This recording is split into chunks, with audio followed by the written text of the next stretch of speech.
Is she here? No, she said she was sorry. somewhere else. Ruth, Here. David Corness. He's on the phone. Oh, see if we have him. You have him on the David, you phone? still here? Never here. Hold on. Yep. Say that again? Yep, he's here. Sorry, didn't have you on speaker. John Gregg, Okay. Richard Handelsman, Here. John Hess, Here. Kelly Jansen, Here. Bobby Levin, Joyce Reese. Yes. David Israel's not here, Edward Grossman's not here, Don Bernaggio's not here, Stuart Richland, Present. Al Stofan, I'm here.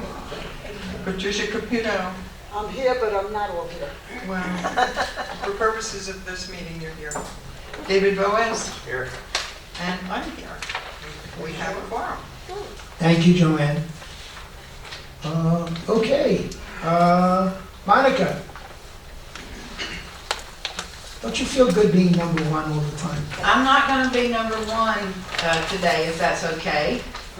I'd rather skip going over my reports right now so that we can let Phil go ahead with the insurance presentation. We're going to give him your first 5 minutes. That's what you normally take, is 5 minutes.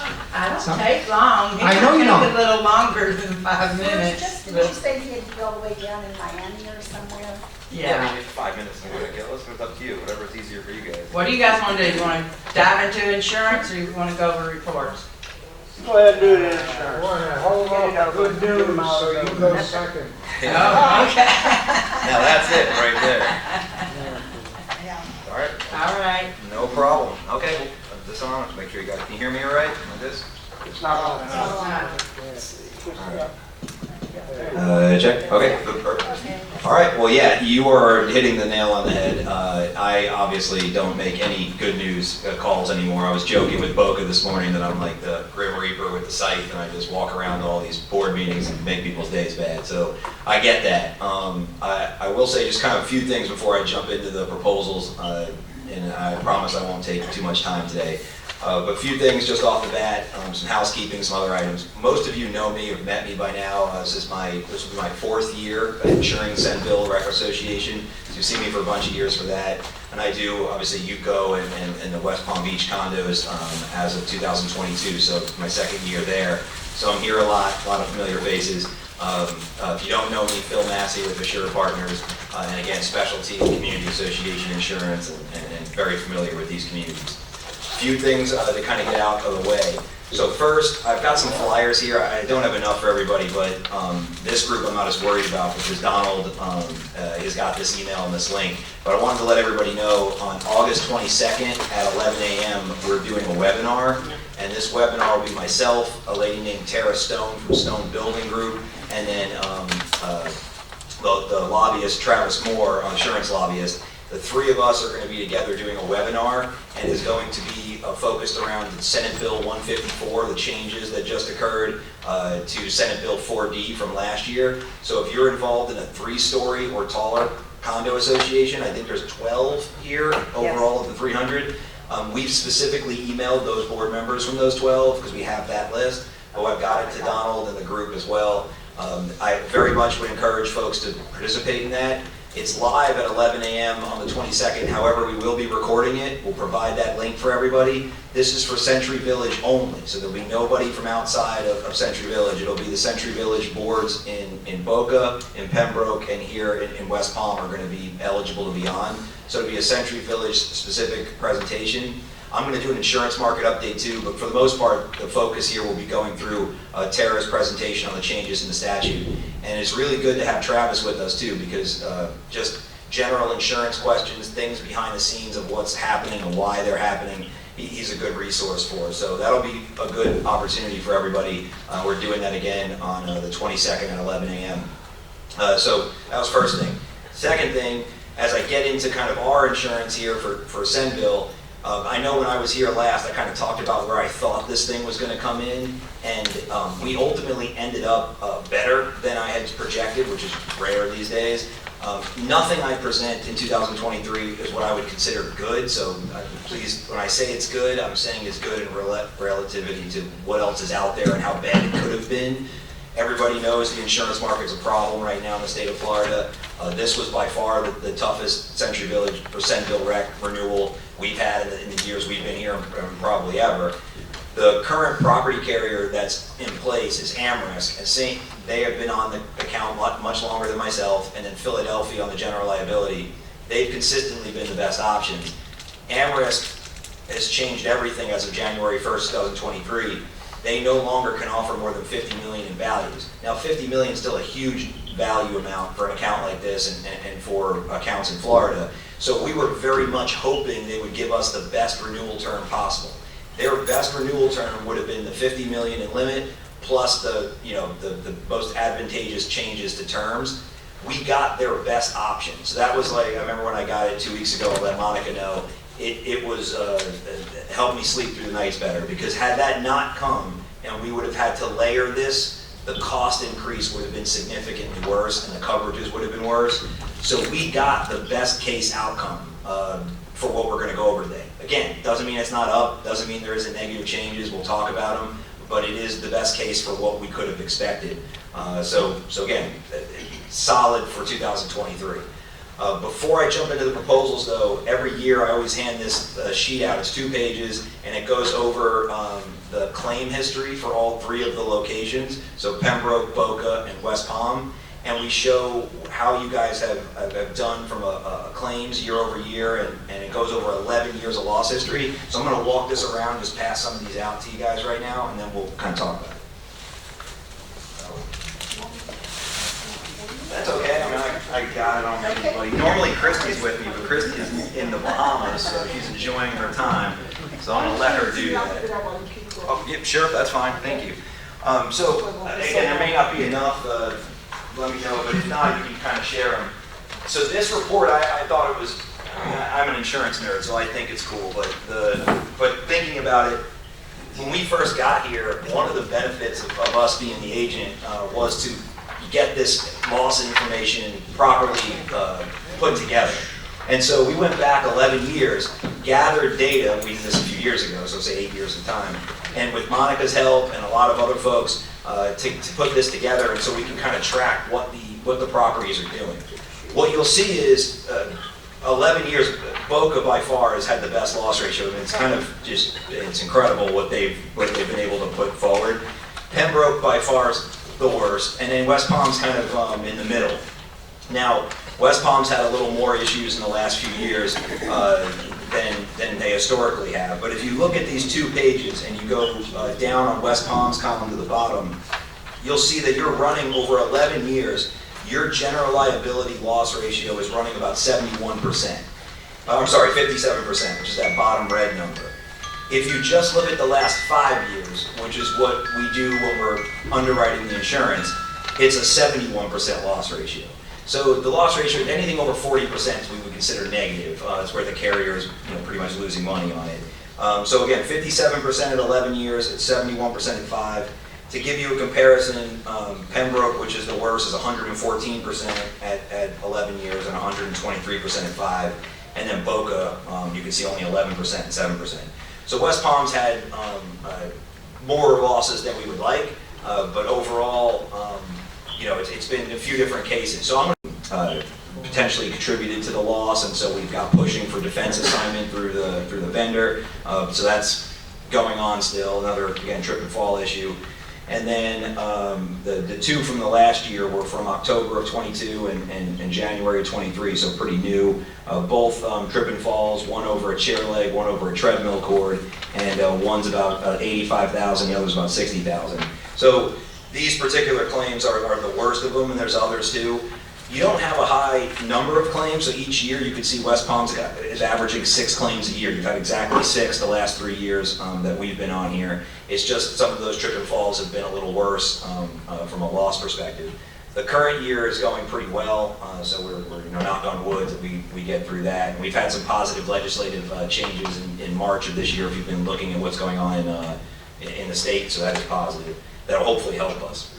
One thing I always point out is just the way we kind of corrected the loss history here. If you look at the last 3 years on the first page, you'll see in yellow, it shows the total claim count of claims reported to be 16, 16, and 20.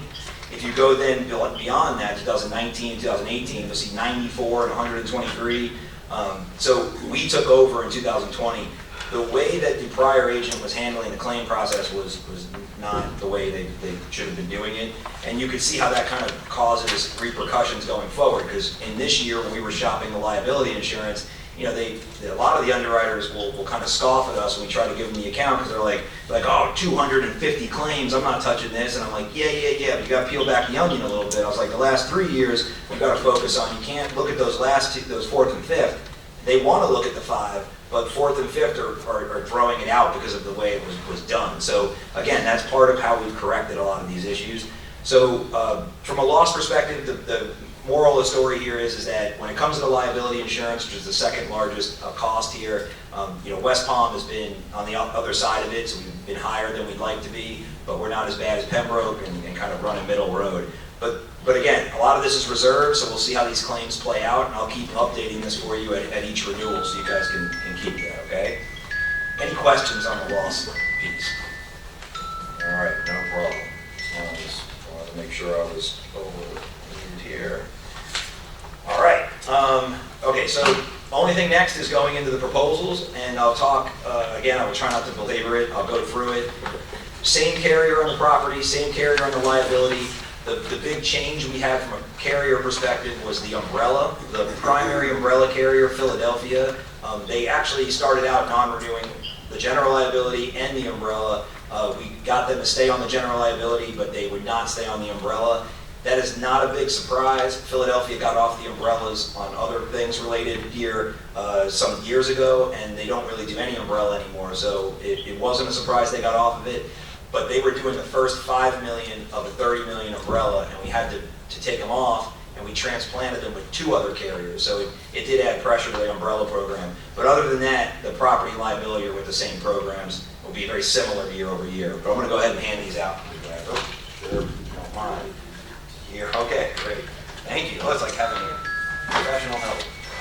You guys are great. Okay, thank you. Well, I'll give you guys a second to get a hold of that.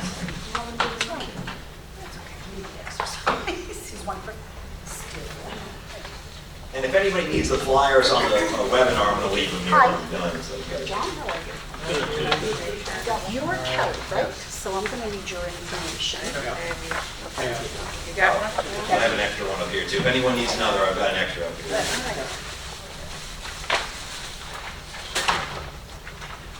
Everybody got one? Good. Oh, there's one more here if someone else needs it. Anybody else? We don't give it out. No, that's fine. Understood. All right. Okay, so as we get into it, what I'm going to do is I'm going to talk about the major points, and I'll stop at the items that are changing year over year. This will not take that long, so don't be. I know it's a lot of pages, but I'll move through it pretty quickly. Any questions, just yell at me. Let me know, and I will stop and go through it. All right, so page 4 is the first page we're going to focus on. The biggest, most material change in page 4 is going to be the property value change on the clubhouse. So not to confuse anybody on this, but the association, or Centerville Rec was due for their appraisal update. They did an appraisal update, and then we held the appraisal update, and it's a very difficult time right now, as you guys know, where you have value increase and the rates going up on the property. It creates that double whammy, which drives premium up. So we wanted to kind of wait and see what the underwriter was wanting us to increase the values to, because we knew that they were likely going to require some sort of increase. And so the underwriter came back and wanted to take this building, the main structure, up from $141 a square foot to $200 a square foot from a replacement cost basis. So the appraisal that you guys had done actually came in about $209. So what we did was we went ahead and just did what the carrier wanted and updated it to $200 and just left it like that. Ultimately, that created a situation where it allowed us to basically save about $41,000 in premium by not matching the appraisal 100%, but still going up significantly. So the values ultimately went up from 33.4 million to 38 million. You'll see that on the bottom of page 4 in blue. The only value that changed, though, was the main building, which went from 11.7 million to 16.5 million, which is the one we're sitting in here. And again, this was not unexpected. It's been 3 years since we adjusted the values. And again, this is the carrier's minimum per square foot that they would insure it for. And with inflation and everything else, it was not unheard of. We kind of knew that was going to be an impact, but it wasn't as bad as it could have been. Overall, the values are up about $5 million, or about 15.21% year over year. Okay. What's that doing? The other issue is on the in red here. You'll see the $50 million, which is it's a $50 million loss limit for coverage with AmRisc, which again was the best limit that they were going to provide or could provide in 2023. That limit is, you can see, you guys have $38 million of coverage, and no location of the three is larger than $50 million. Plus, we've done wind models on this as well, which we've provided for Centerville, that show that we have a 1 in 10,000 years doesn't reach a $50 million loss. So feel comfortable at the 50 million limit. This was by far our best the option we were going to get. So that worked out, but that is a change year over year. If you skip ahead to page 5, page 5 is going to go over some coverage issues. Most of the stuff's identical, but a few things are different. The first is the roof covering, which has been changed from 15 years to 5 years for depreciated value, which is annoying. I get it. No one likes that.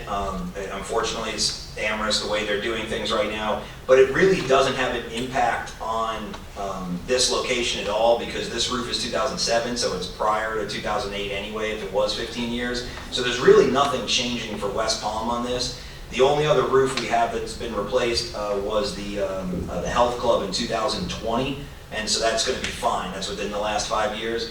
So year over year, even though AmRisc is changing this for all of Centerville, it really isn't having an impact on this location because you guys are outside of that anyway. But that is a change. As you go down from there, the deductibles, there's big good news in that the named storm deductible of 5% is remaining the same, so it is not going up. You've probably heard the stories of 7.5s and 10% and more deductibles, and AmRisc will do that. That is not the case here. We were able to keep the 5% deductible, which was very positive. The piece of the deductible did change though.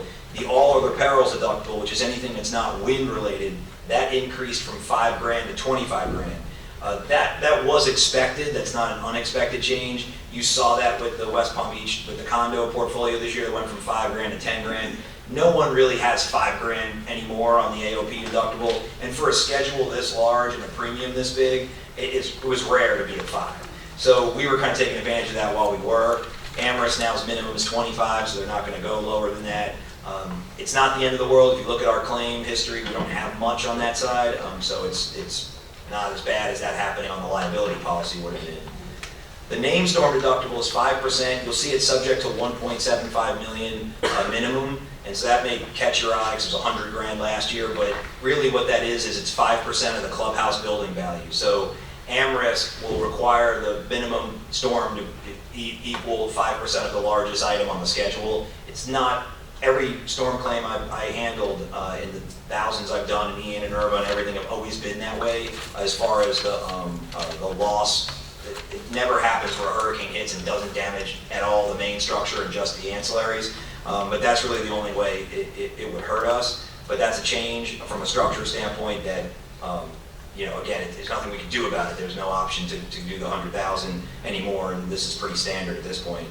And then the all other wind and hail. So anything that's not named storm related, tornado and hail, those deductibles this year, last year they were $100,000 flat deductible. This year it's 1% multiplied by the amount you're insuring the building for. So if you look at you guys, it would be $165,000 instead of $100,000 year over year. So just a little difference there on the wind and hail. Despite those changes though, it's still a positive deductible because what we're seeing right now in the market is that the carriers are going to wind and hail deductibles and they start at 5%. So that would mean everything would be a 5% deductible. at least here, we're still doing name storm only at 5%, and then that wind and hail is a much lower amount at 1%, so that's still a benefit. Ordinance and law, the part that's changing on this was part B and C was 10% before, or 20% before, going to 10%. Of course, we never like to see any terms reduced, but in this situation, that is not the end of the world. 10% still a strong amount, still $1 million per occurrence, so it's not as bad. But that's the increased cost of construction due to code changes. So again, still have 10% on there, which is still a good value. It's just not as high as it was previously. And again, everything I just talked about was expected. Nothing here was with Amerisk, and all the renewals we have with Amerisk, no one's getting any different or better terms than that. That's kind of their best, and then they get worse from there. So this was something that we expected to occur. Page 6, everything on this page is identical. These are the throw-in coverages, and one of the benefits of being with Amerisk, they give you these things. You'll see the items in blue are just enhancements that are extra pertinent that we see happen and help a lot. For example, the water backup. Typically, water backup is limited to a very small amount on a policy, maybe 10 grand. In this case, we have 500,000. That's a big limit for water backup. So that's good. And again, that's identical to last year. The only thing that's not on this page that was last year is we had wind-driven rain before of 500,000, subject to the deductibles. They removed that from the Amerisk policy, so there's no wind-driven rain piece. Again, that applied to the deductible. That wasn't as awesome of a coverage as it sounded like. We talked about that in prior years, but that's not on this year. That's really the only difference on this page. Page 7, everything on this page is identical. I have a question. Yes, On, towards the end, what is transit? What does that cover? So the transit piece is going to be property that you have in transit. It's not going to happen here. You don't.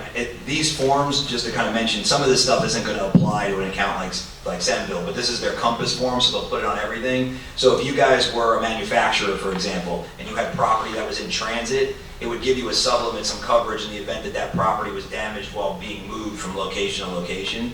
So that's what that is. It's not going to happen here if you don't have that situation. But again, and there's a lot of things like fine arts and stuff. You're not going to have that loss here, but this form is what it is. So some of the stuff's good for us, some of it doesn't really matter. But we can't pick and choose it or remove it or anything. But that's what that means. Joe, Yes, sir. does any of this extend to the South Canal that we're currently negotiating with? The South Canal, there's a storm and the sides fall in or plugs up and floods Southampton parking lot. Is this insurance, is my question even relevant? No, I hear you. I've been reading some of the stuff you guys have been going through. No, so this policy excludes flood insurance. So there's no flood insurance built into this. There never was. And in order for there to be flood insurance in place, flood insurance is only able to be purchased on a structure anyway, like a building. So you could, and we show how it's never been included in any of the Senville, but you could include this building, for example, you could buy separate flood insurance for it, but an item like a parking lot or landscaping or things like that are not insurable for that anyway. So those are either going to be items that you're going to self-insure, or if the party's at fault for them because they didn't properly dredge something, or another property overflowed into yours, there could be liability issues there where you'd have a case against them, but there's not really a way to insure those structures you just mentioned on this program. If that helps. And the only thing I'll mention on page 7, and again, everything here identical with the exception of the roof thing, we talked about that, is the field adjuster in blue. We got that and negotiated in again this year. That's Engel Martin, which is the field adjusting company. And just so you guys kind of understand how that works, if you have a loss, let's say there's a fire here in this building, we file the claim, Amerisk is the carrier. Amerisk doesn't have field adjusters. I mean, really, most carriers don't. They have desk adjusters. They contract out with third-party field adjusters, the people that actually will physically come here and adjust the loss. And what we learned in doing this for 18 years, field adjusters are a mixed bag. You get great ones, and then there's horrible ones. And when you have bad ones, it makes the claim process very difficult. They don't get back to you. They change all the time. You have no leverage over them. We complain to the desk adjuster, and they don't care. So what we started doing on our large accounts is getting it negotiated up front that a certain field adjuster would be here. And so we did this 3 years ago, and we wrote Senville, and like Monica will let you know, it helped on one of our fire we had on that claim. Engel Martin is not working for us, mind you, they're working for the carrier, but they want to make us happy because we're negotiating them onto the deal, and it helps them get business. So I think it puts them in line with what you guys would need. I've mentioned this in prior years to you guys. So that's still in place. So when we have a loss, the field adjuster that's going to be put on it is going to be Engel Martin, and that's going to help us work through the claim process better than it would just to be some random person. Yeah, this guy is local, and he, like Phil said, he adjusted our claim when the same guy did, when we had the fire at Hastings, and he was very responsive to work with. Yeah, they're located in Fort Lauderdale. Yes, Mike? Sedgwick is the field adjuster for some of the condo associations. Are they eligible to do this as well? Yeah, so I can't recall off the top of my head what we did with the condo associations. The problem with the condo, well, actually I do remember. So when we did the condo associations, we talked about this. Tony mentioned the relationship they already had. You guys already have with the field adjuster there, and so that's why we didn't touch that one, because it was a good relationship that was already in place. Same individual has done this for years for you guys that were there, and Tony had a good relationship with that person. So we did not do this on the condos because you guys were already happy with who was there. And so we won't do this unless we don't know who's there. Like, we don't want a random person, but the condos already have a person through ACIC that's in place that is familiar with the property and works it each time. And if Christy was here, she could tell you his name. I'm tipping my tongue. But that's through Sedgwick, and they Mike Kudo and Jim Healy. Yes, that's right, correct, Healy. So that's why we didn't do that on that one, because you already had a relationship in place. They wouldn't do with a different carrier. They're only with the. No, so Sedgwick and Engel Martin are big companies. They work with tons of different carriers. It's just ACIC's contract is with Sedgwick, not with Engel Martin. So we have to try to petition them, and usually we can sometimes do that. I just think, again, when it came up for the West Palm Beach condos, it was something that Tony was kind of pretty adamant about not wanting us to do that when I brought it up, because I kind of added it as like an added benefit of using us, and she was like, we're happy with who we have, and I was like, all right, I didn't want to step on toes with that. Okay. So that's why we didn't touch that.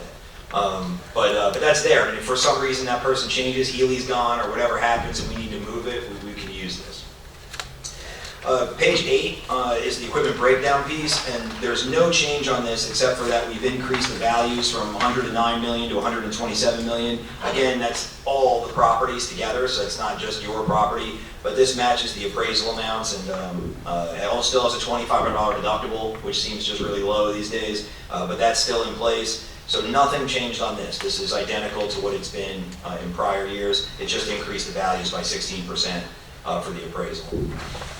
Page 10 is the next page, and page 10 is going to be the Philadelphia General Liability Program. And this was a pretty eventful year because Philadelphia tried to non-renew the entire program. They sent out non-renewals. Monica got them. We obviously were freaking out and pushing back. We got them to agree to renew all 3 of the locations. They just stayed on the non-renewal on the umbrella. But one really important thing that kind of separates Philadelphia from the others, if you remember from prior years I mentioned this, the umbrella of $5 million they were doing was a big thing, but the other big thing is the deductible. Philadelphia is a first dollar company, so it's first dollar coverage when you have a loss. There's no deductible or retention. We went out, and you'll see at the end on our marketing summary, we didn't leave any stone unturned. We went to every liability carrier that would consider this risk. The best option we had in to compete with Philadelphia was a little over a third, or 33% higher in cost, with a $25,000 deductible. That's as low as we could get that deductible in the marketplace. And so the difference between a 0 and a $25,000 is significant, because if you guys have 10 claims a year, that's $250,000 if everyone's over, 25 grand. So we want to try to keep that deductible to 0 if we can, because there's obviously going to be claim activity at a property like this. You're never going to have this thing to be completely clean.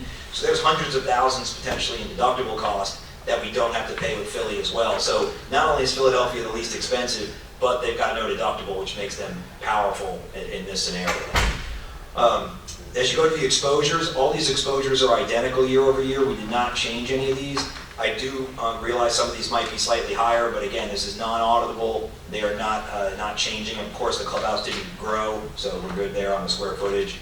And then you got your additional interests. But everything on here is identical to last year. There is nothing changing on page 10 at all. Same thing with page 11 and page 12. These are the typical terms, conditions, exclusions. Philadelphia did not change anything as far as the terms and conditions upon the program. So all of the stuff is identical year over year, and what makes them good. I mean, outside of the abuse and molestation exclusion, which we never liked, but it's been on there since well before me, and we just can't get it off. That's really the only thing that kind of sits out that's abnormal. And when I say abnormal, virtually everyone these days, most of these carriers are putting some form of that on there. But there's full abuse and molestation, or assault and battery, which is the big one that we look to have. Skip ahead some more. Page 13 is the auto program. This is identical. You got your Dodge Ram 1500 and the F trailer. That's it. So nothing changing on this. Identical coverages, terms, and vehicles. So no difference on the vehicle schedule. You keep moving ahead to page 15, which is the inland marine, or the equipment schedule. This is identical as well year over year, and we check this each year and make small modifications if needed. But this is the same exact list of equipment that you were insuring last year. These are John Deere Gators and sailboats. And then you'll see the deductible and the wind deductibles are identical. So there's been no increase or change in those terms at all. And there's also leased equipment on page 16. If you guys lease equipment up to $100,000 is covered under this program as well. So it's covering what you own and what you lease. Page 17 is the last one, is the umbrella coverage. And this is what I was mentioning before. So if you look down, the umbrella is the same. So $30 million in coverage, same exact coverage setup, same exclusions and terms and conditions. So no changes on that. But the way the program is designed is different. So if you look at numbers 1 through 5 on page 17, we used to just have 1 through 4. So number 1 would have been Philadelphia doing the first $5 million. Now we've got Burlington doing the first 2 and Axis doing the next 3. So instead of 1 carrier doing the 5, we got 2 carriers doing the 5. So ideally, we would have loved for Philadelphia to stay on it. It would have made it cleaner, would have made it less expensive, but that couldn't happen. So we replaced it with the second best option. And then from there, number 3 used to be a carrier called Princeton. That's moved to Home Site because they were less expensive. 4 and 5 are identical, so same carrier, same limits that were in place before. So the renewal was the best option. So the umbrella changed in structure, but not in limits or coverage. Okay, if that makes sense. I'm going to talk about the price page, and then I'll talk about the marketing summary. You can skip ahead the next few pages, just each one of the umbrellas is listing out their terms. Page 23 is the premium page, and I got one more handout to provide to everybody. Each year I do this comparison summary. This is probably the best thing for you guys. Thank you guys so much, appreciate it, makes my life easy. Like fall asleep sitting here. I'll wait till you get this in your hand, but if you look at page 23, which you have in the proposal, shows the overall premiums at about $855 total, and you'll see how it breaks down per line of coverage. That year over year total increase, as you'll see on this comparison summary, we'll put it in terms. You have about 46% increase year over year. It breaks down to about 15% in value and about 44% in rate on the property. So we kind of show how that's broken out. Just to kind of dissect it a little bit more, if you look at the bottom of this comparison, it goes over the changes again that I mentioned while we were going through the proposal. I just kind of summarize them there for you. If you look at the premium changes, post Ian, the recommendation we put out there was 25 to 50% for everybody in 2023, not including value increases. So that changed obviously in 23 because most people came in well north of 50%. I mean, most of the last few renewals, you look at my May 1st email, you guys mentioned you get a lot of emails from me. The last email distribution we put out in May on the market update was basically 50 to 150% is what we were projecting for the next 90 to 180 days. I mean, it's just awful with the lack of capacity that's in the market and what we're seeing these costs go to. So for you guys to come in under a 50% overall increase with 15% increase in values was really strong. I mean, again, I don't want to ever try to say like this is good because I know historical terms is not good. But when you talk about 2023 and what's going on out there and what we were expecting, this was better than we had projected just when we were here a few months back. So this worked out as well as it could have as far as a cost perspective and a coverage change perspective. The next thing I want to show you, which I think is really important and kind of ties this together, and just to mention, Boca overall increase was 44% and Pembroke was 57.5%.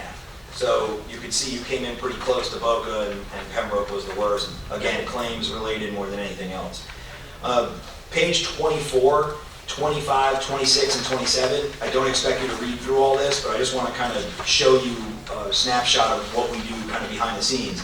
So whenever you see an increase like this, I know obviously it always makes everybody like, oh man, it just keeps going up and up and up. What are you doing to make sure that these premiums are the best in the market?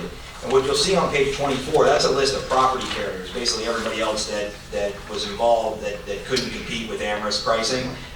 Page 24 is not a surprise. We knew that if AmRisc gave us the 50 million limit, that no one was going to be able to touch that, because none of these carriers on this page would give us more than 2.5 or 5 million, and we'd have to build off that, and it would have been significantly worse. So that is not a surprise. But page 25, as you get into it, you'll see that's the next page is on the general liability for like Philadelphia. I mean, we pushed everybody, all these different carriers and markets you see here, and the best option, as I mentioned earlier, is a carrier called IAT, which is in the middle, came in at about $1 million plus taxes and fees, which is about 33% higher than what the total premium would be for all 3 locations. And that had a $25,000 deductible, and it had A and B and A&M exclusions or limitations. So Philly was significantly better than the next closest option. And the folks that were involved in this, we had 3 different brokerage houses and multiple direct carriers involved. And I guess what I try to get to my clients is that these people don't get paid unless they write the insurance. They want to write the business. They would absolutely quote this if they could and do better and win it. It's just not theirs. Philly's still holding strong on that side, and that was evident by the work that was done. And then the excess liability, which you'll see starting on page 26. I mean, we went to every excess liability market, and you'll see various quotes that came in here for the 5X of 5s and stuff like that, and what the changes were, but the ones that were presented were the best from a cost perspective. But it's important because these pages look like I go over them in 2 minutes, but they're hours and days of work, not only for our team, but the underwriters and the folks involved to try to make sure that what we're presenting, despite the increases and the negative changes, is the best combination of coverage, pricing, and terms available in the market. And I'm confident that it is. And so that's just, I feel like, will help a little bit with kind of understanding of the background on that. And we do this every year, but it's just always good, especially in years like this, to kind of talk about that and go over that. Sorry, I know I took a lot of your time, but questions from you guys, anything I can go over on that, or market in general, or other things you want to know or hear about? Yes, sir. Will the association see a similar 46% on their policies, or don't you know that yet? Yeah, good question. We don't know that yet. So I had some conversations before I came here because I figured that may come up. So ACIC is a different carrier than AmRisc. ACIC, American Coastal, is on the association property side, and Philadelphia is on the general liability.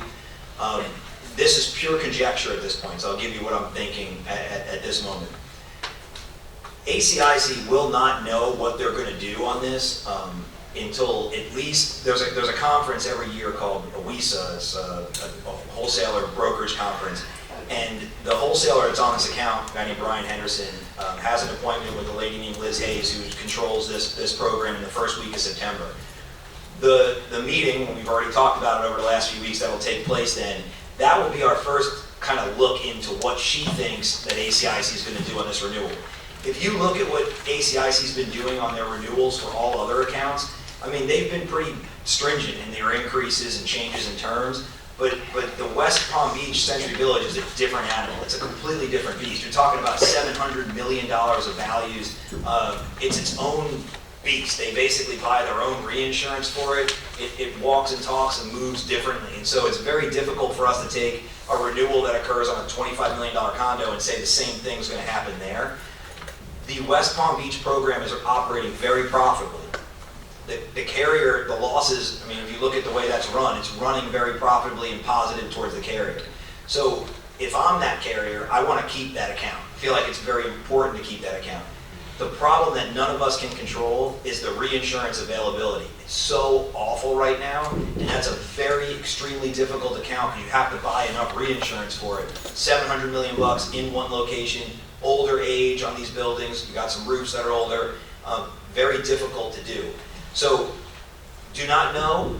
My expectation is that there's no way it's not going to have some sort of an increase. What percentage that ends up being with them and what that does to the deductibles and terms, we're going to have to see.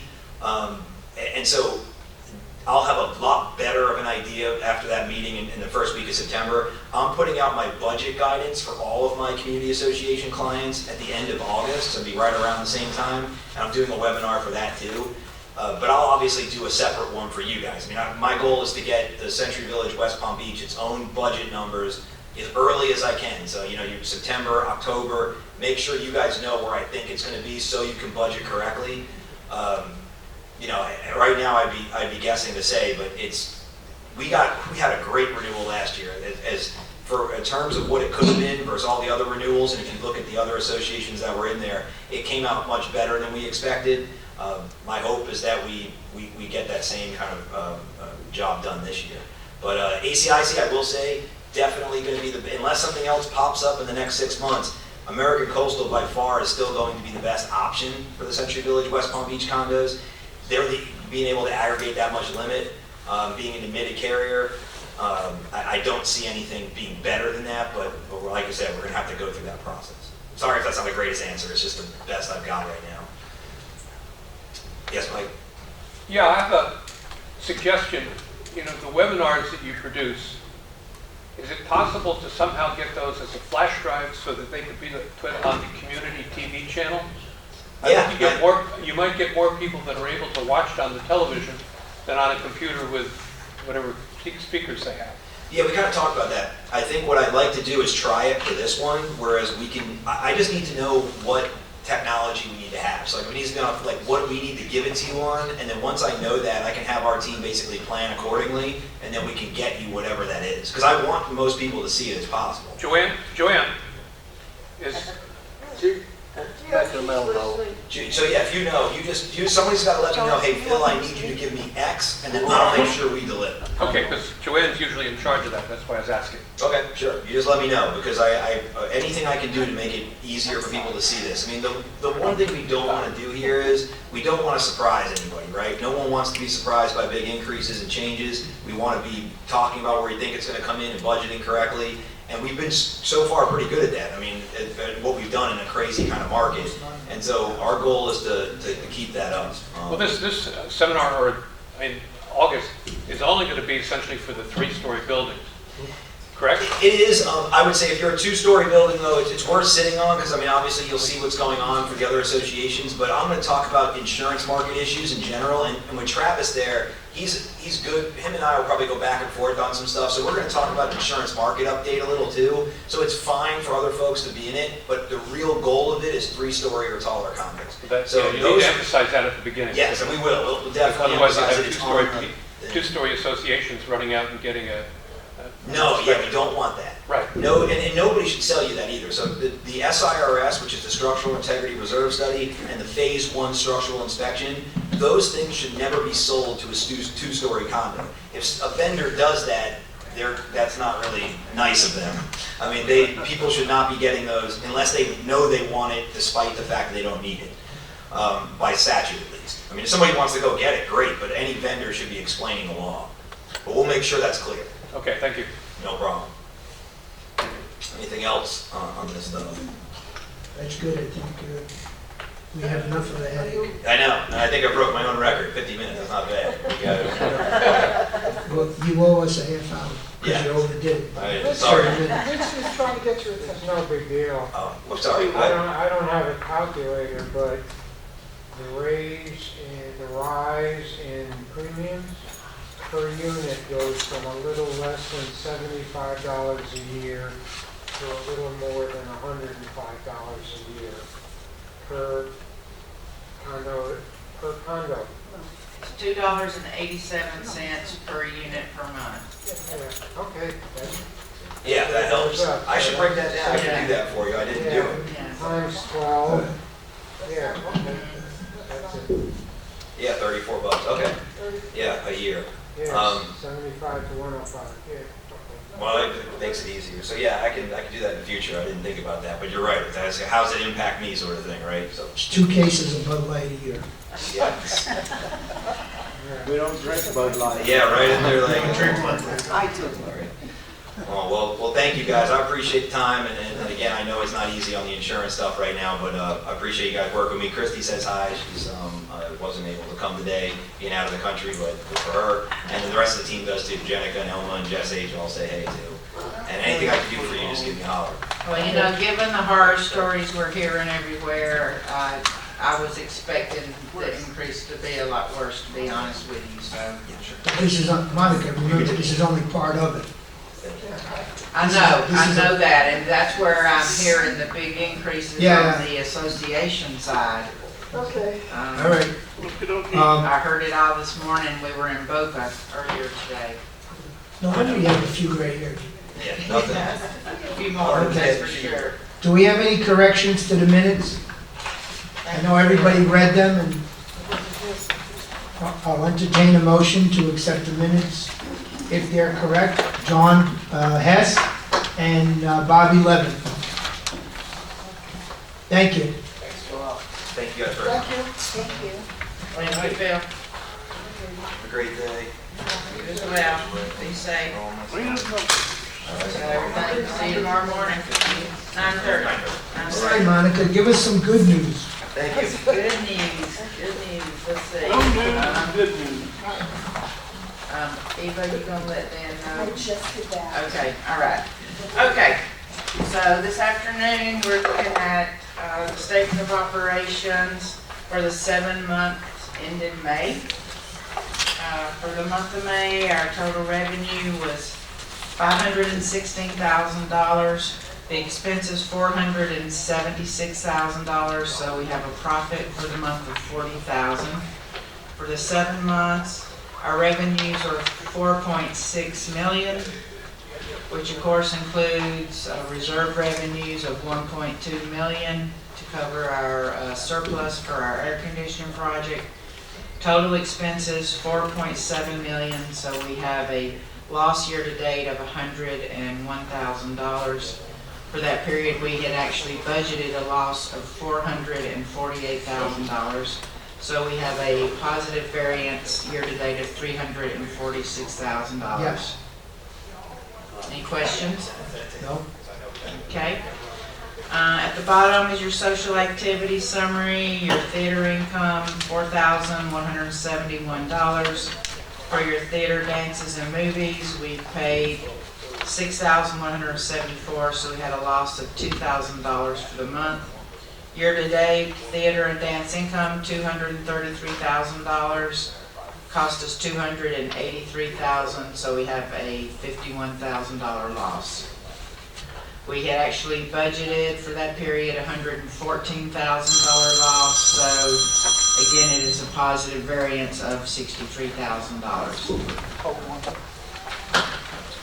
Next report is your cash balances, your total operating funds as of May 31st, $870,000. Our windstorm deductible reserves are down to $364,000. Our contingency reserves, $56,000, so total reserve funds, $420,000. Total available cash, $1,290,000. No questions? Okay. Next report, and this is for the month of June. So for your theater performances, we had 532 tickets sold. We had one show that was canceled during the month, so we only had 3 shows. We collected $2,686. By the time we reduce that for audience view cost and sales tax, our net sales are $2,197. We paid the performers $3,150, so we had a loss of $952. Dance performances, dance attendance on Friday nights, $449 attended your Friday night dances, for which we paid $1,900. Your movies, 538 people attended the movies. We paid $1,284. So between your theater, dances, and your movies, we have a loss for the month of June of $4,136. The next report is revenue collected from guests. This is also through the month of June. Box office sales to residents year-to-date is $133,000. Box office sales to guests are $60,000, or 31% of our total box office sales November through June. Number of resident tickets sold, 12,917. Guest tickets sold, 4,285, which is 25% of the total tickets sold, 17,202. If you take the $3 that we charge extra on the price of a ticket for a guest, times the number of guest tickets sold, that amounts to $12,855. Guest passes that have been sold in the ID office year-to-date totals $30,700. Guest passes sold in the staff office an additional $8,700. So total guest fees generated this year, November through June, is $52,296. The last report is our Stockel report. This is also through June. During the month of June, there was 54 units sold in this community, which is a tremendous decrease for the same month in the prior year where there were 153 units sold. Year-to-date, there's been 461 units sold as compared to 641 units in the prior year. It's a decrease of 180 units, or 28%. Year-to-date, we've collected $97,120. In the same period in the prior year, we collected $138,480. So unfortunately, it's a drop of $41,360. Any questions? The amount, of course, there's less units. Speak up, Patricia. There's not much inventory. There is. Yes, and Sold it's out. not just happening here, it's everywhere. You know, in all three of our communities, the number of units changing hands this year as compared to the last couple of years has taken a major dive. If there's no other questions, that's it for me. Good job. Thank you. Oh, one thing, I'm sorry. Sorry. Now, our Millennium Agreement says that I'm supposed to present to you a budget no later than September 1st of each year. So I just wanted to ask the committee if we want to have the very first budget meeting at our August regular operations committee meeting, which is scheduled for August 29th, or if you want to schedule a special meeting sometime around then when we do nothing but, work on budgets. It makes no difference to me. It's up to you guys how you'd rather handle it. We usually spend 2 days at least. At least 2, sometimes 3. So. I know. So you want a special meeting? No, I'm just saying. So do you we would want have us- to- We would have to schedule Tuesday and Wednesday, back to back, so we can try to get it finished. You don't want to be dragging it on to the next month, right?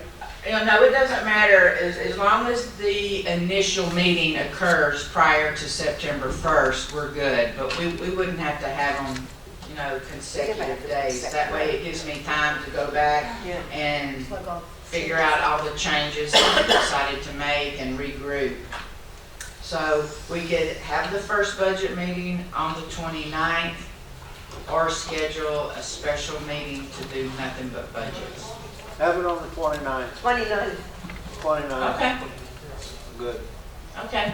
Yeah, but now you're going into September when you're supposed to have a budget. No, No, as long as we have a It doesn't have budget to by be October. approved by September 1st, it just has to be initially presented. All right, so we'll work with that. Yeah. Okay, all right. Or mid-October, that budget. Good. So at that time, we'll schedule our second meeting. Okay. Okay, thank you. Thank you. Get better attendance. Okay. Budget. I guess, Dan, you're up next. Good afternoon, everyone. Good afternoon. You're late. Mine's I was down there. You were late. Just say you're late. He was here before I was here me. before everybody. It's not working on it, hasn't it? Yeah. No one meetings, yeah. But anyhow, mine's kind of short, really, here, the HVAC, we're coming to our tails end over in the party room. We're trying to do a little bit more patch and repair there and fixing up the sheetrock. And that should be 100% within 2 weeks, I'm gonna say. My commissioning report and everything has been already taken care of, like I discussed last week, or last month. So we're buttoning that up 100%. Hastings locker room is going pretty quickly. We are moving along very well. We're just now in the process of inspections. Okay, our first inspection, so it's going pretty well. No problems there. That I can think of. Any questions on that? Any predictions as to when I can tell people? No. I'll just keep on saying, we don't know. And Yeah, the I'm supply, gonna- the supply lines are, We got pretty much, it's just now inspections and just the time of doing the work, okay? But I can't give you right now because we were in a demolition stage and going into the first stage of putting electrical and stuff like that on the wall. So they'll be getting their first inspections here. Excuse me, was that both locker rooms or just one? Yes, both locker rooms. Okay, was the sauna put back in? Yes, the ladies' sauna is being worked on as a new sauna that's being put inside there Okay, do you know why the pool was closed down? because the bathrooms are closed. Oh, but there's two porta potties outside. It's not required, it's not enough to mandate, for the county to have the pool. The pool has to have a washroom, the whole works inside there. That is, we just did it for opening up the athletic area for personnel, the volume there. Actually, we did this to help out because I didn't want to shut the whole building down. But we're looking at it possibly in a month where we're in the locker rooms. When we see the locker rooms at a certain stage, we will then try to look at it and see if we could open up the pool. Okay, but for right now, because of the construction and everything going out through there, we've closed it. And while the pools are closed, we are out there doing maintenance on the decks and getting work done. So we are pressure cleaning and painting the decks, and then we will be removing the old sealer on the pavers. We will wait to put down the new sealer on the pavers until December, when we've had a significant drying period. Because it helps the paver, the sealer ghost turns white. So we want to avoid that. But there is work actually going on the decks while they're closed, okay? Is the new sealer not gonna burn your feet when you walk over it? That's the sun on a surface. That has nothing to do with the actual sealer on the pavers. Okay. The surfaces just get hot from the sun. It's I constant. know, tell me Yeah, that. I know, it's awful.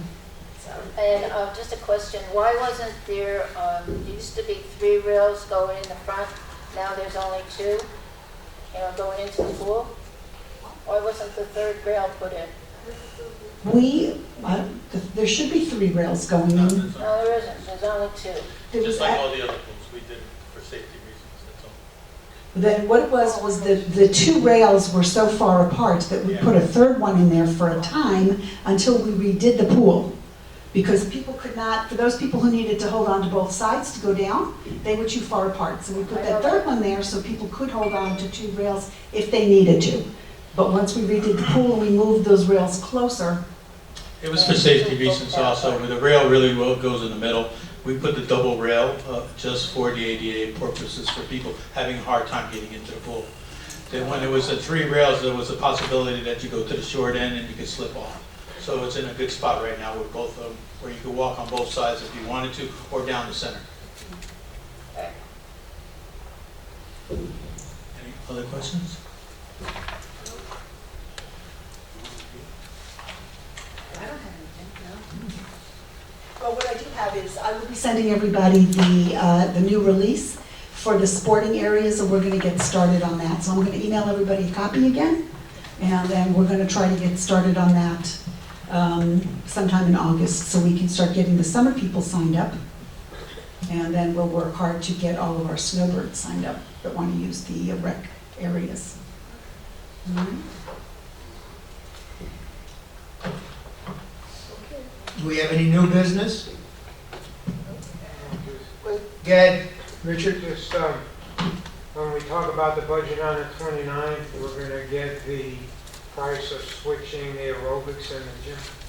Yeah, most of the prices have come in. I think we're still waiting on the electrical, and that's going to be a big one. So, we think that it's very important. And it being a user of the gym, that we are crowded in there. And we really need to be able to spread out so we don't have, any incidences of tripping Right, and falling. as Phil mentioned, one of the lawsuits is, he said, tripping over a treadmill cord, and because it's crowded there. Well, it is, it's crowded in there, but I'm also glad we put cameras in there. Yeah. 'Cause, something can look one way, and then when you look at the footage, it looks totally different. So, yeah. I've seen it. They get on a treadmill and they answer their phone.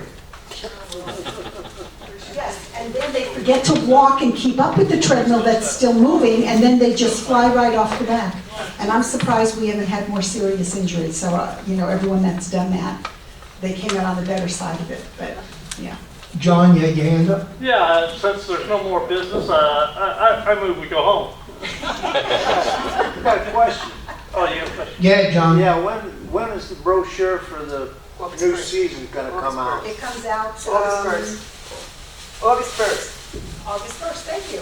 August Okay. 1st. Thank And you. we're preparing, and so we. Oh, it looks very nice, and we've got a really nice lineup for everybody. So I say come and buy tickets and make your budget lines that Monica reports on, instead of having minuses. Let's come, enjoy the theater, and let's get us into the pluses, the black. That's what I Yes. said. Okay. I move we adjourn. Okay. John did that.